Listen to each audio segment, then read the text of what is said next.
بسم اللہ الرحمن الرحیم، السلام اور درود آپ سب پر ان ایام حج، ایام عمرہ۔ اور خدا گواہ ہے کتنے لوگ مجھ سے یہ سوال کر رہے ہیں کہ ہم کیوں محروم رہ جاتے ہیں، ہم اس سال حج نہیں جا سکے۔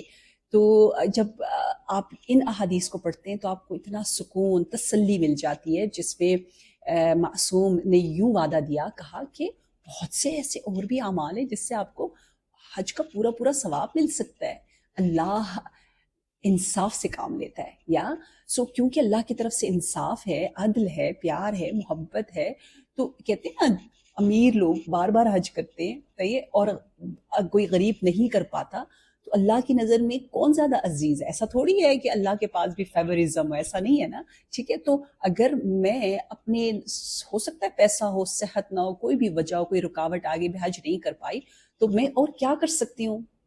آپ اگر آپ کے والدین زندہ ہیں تو ایک بہت پیارا کام کر سکتی ہیں، وہ سب جانتے ہیں لیکن ہم بھول جاتے ہیں، ہمیں ریمائنڈر چاہیے۔ وہ یہ ہے کہ جب نبی صلی اللہ علیہ وسلم نے یہ گڈ ٹائڈنگ دی کہ just looking with respect, with love at your parents, yeah, beautiful nurani face, looking at them, such a simple, act، صرف دیکھنا آپ کو حاجی بنا دیتا ہے۔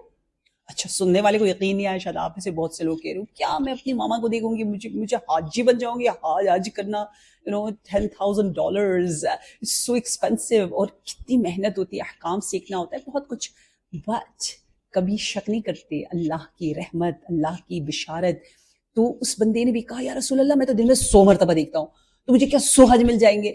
تو نبی مسکرا کر کہا بالکل ایسا ہی ہے، اللہ کے پاس کیا کوئی ثواب کی کمی۔ اور دوسرا عمل جو ہم کر سکتے ہیں، اور again there are many beautiful ahadith about this subject too، کہ آپ حج کر رہے ہیں، حج میں آپ طواف کرتے ہو، سعی بین صفا اور مروہ کرتے ہو، اعمال مناسک حج انجام دیتے ہو، آپ کا دل چاہتا ہے آپ کو جو حاجی جو طواف کرنے میں جو قدم اٹھا رہے، آپ کو بھی ایسی قدم اٹھانے کے، سعی و صفا کرنے کی، وہ اس خوبصورت فضا میں، مسجد الحرام کی فضا میں آپ بھی قدم اٹھا رہے ہو، آپ کا دل چاہتا ہے؟